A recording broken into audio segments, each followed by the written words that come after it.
na yan! Tama na yan! Tay! Poldo, hayaan mo na siya! Tay! Ano ba, Tay?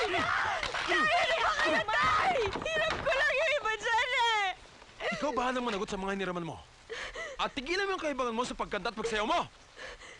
Tay, bakit ba kayo galit sa akin?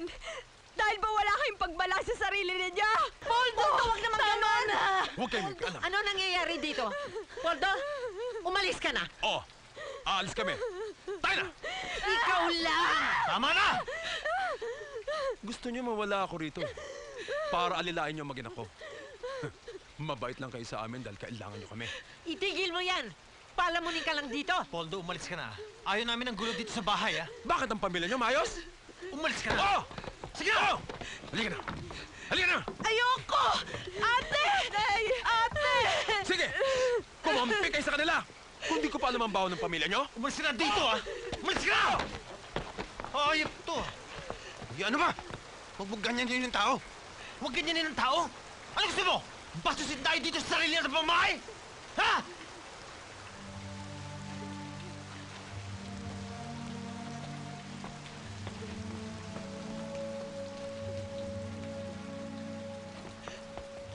Tama na. Tama na. Handa naman po akong talikuran ng pagsasayaw. Ay, nako. Yan ang huwag mong gagawin.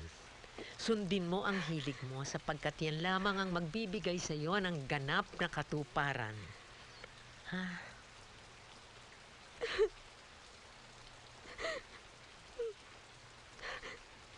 Kasalukuyang inootopsiya ang bangkay nila Villaruel at Cancillas. Namatay ang dalawa matapos lusubin ang SWAT team ang Nahirapan na talaga kami. Kulang na kulang ang kita ni Eman. Gasino lang naman kasi ang kinikita niya sa Labor Federation.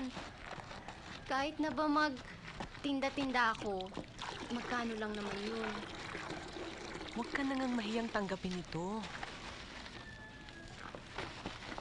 Sige na. Ate, sinusundo ko nga pala si nanay dahil gusto daw niyang lumabas at matagal na raw siyang hindi nakakapanood ng sine. Bakit? Nag-uuwi naman ako ng mga VCD, ah. Minda, tanggapin mo na nga ito, ikaw naman.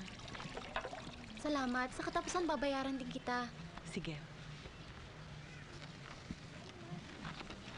May pera naman ako, ah. Bakit nangungutang ka pa sa ibang tao? Kahit naman papano nakakabenta ako. Eh, nahihiya na ako sa'yo eh.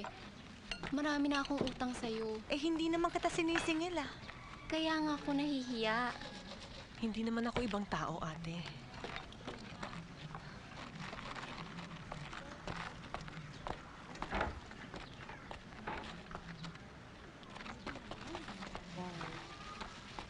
Kulang pa ng itlog, dagdagan nyo. Malapot. Opo.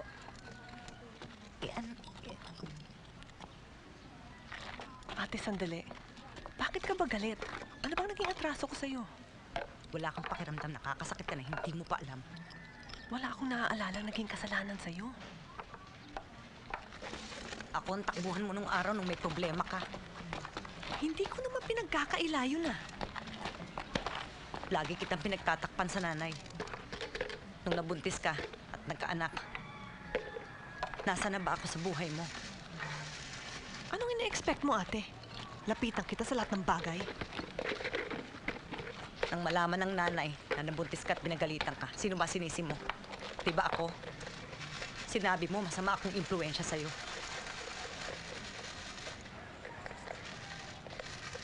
Tagal na nun. Bakit ngayon mo lang nailalabas lahat yan?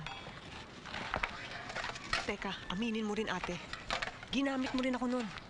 Nang malaman mo yung tungkol sa amin ni Greg, sinabi mo sa akin, ilihim natin kay nanay. Nagre-rebelde ka kay nanay dahil hindi mo nagawa ng panahon ni Dindo.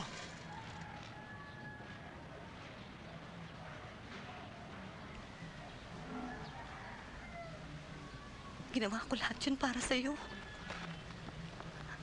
Dahil ayoko maramdaman mo kung anong naramdaman ko. Anong ginawa mo, di ba? Umalis ka, hindi ka nagpaalam. Nurse ka, dapat ikaw na nag-aalaga sa nanay natin, di ba? Anong ginawa niyo lahat? Lahat kayo, iniwan niyo ako mag-isa.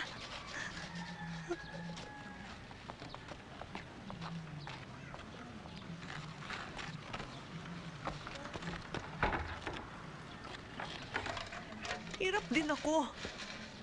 Hindi yan ang inaasahan ko sa isang kapatid. Kahit kailan hindi mo ko tinuring na ate. Ang problema mo, hindi mo kayang kontrolin ang buhay mo. Pero gusto mo kontrolin ang buhay ng iba.